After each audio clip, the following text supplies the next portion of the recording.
వయనాడ్లో మలయాళ నటుడు మోహన్ లాల్ పర్యటించారు. వయనాడ్లో కొండచర్యలు విరిగిపడిన మండక్కై ప్రాంతంలో ఏర్పాటు చేసిన టెరిటోరియల్ ఆర్మీ బేస్ క్యాంప్కి శనివారం మోహన్ లాల్ చేరుకున్నారు. టెరిటోరియల్ ఆర్మీలో లెఫ్టినెంట్ కల్నల్ హోదాలో ఉన్న మోహన్ లాల్ ఆర్మీ యూనిఫామ్ ధరించి సహచర సైనికులతో కలిసి కొండచర్యలు విరిగిపడిన ప్రాంతాలను పరిశీలించారు. అంతకుముందు శుక్రవారం సాయంత్రం కోజికోడ్ నుంచి రోడ్ మార్గంలో వయనాడ్ చేరుకున్నారు.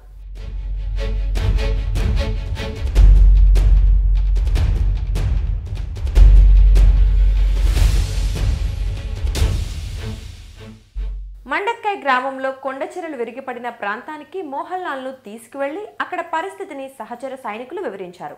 అలాగే కొండచర్యలు విరిగిపడిన మరో గ్రామం చూరల్ మాలాను కూడా మోహన్ లాల్ పరిశీలించనున్నారు. ఆ తర్వాత ఆసుపత్రిలో చికిత్స పొందుతున్న బాధితులను, శిబిరాలలో ఉన్నవారిని కూడా మోహన్ లాల్ పరామర్శించనున్నారు.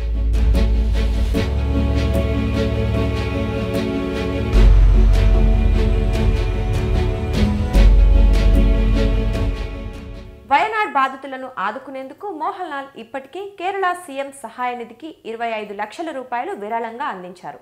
వయనాడ్ సహాయక చర్యల్లో పాల్గొంటున్న వాలంటీర్లు, పోలీసులు, సహాయక బృందాలు, ప్రభుత్వ అధికారుల కృషిని ఆయన ప్రశంసించారు. ఇప్పుడు ఆయనే స్వయంగా వయనాడ్ వెళ్లి అక్కడ పరిస్థితి గురించి తెలుసుకుంటున్నారు.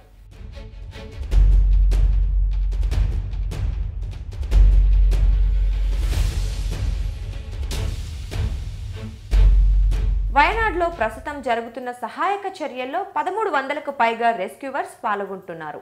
ఇప్పటి వరకు 344 మృతదేహాలను వెలికితీశారు. ఇంకా 250 మంది వరకు ఆచూకీ తెలియకపోవడంతో వారి కోసం గాలిస్తున్నారు.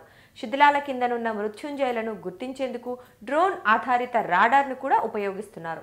బాధితులు చివరిసారి చేసిన ఫోన్ కాల్ ఏ ప్రాంతం నుంచి వచ్చిందో తెలుసుకొని అక్కడికి చేరుకోవాలని ప్రయత్నిస్తున్నారు.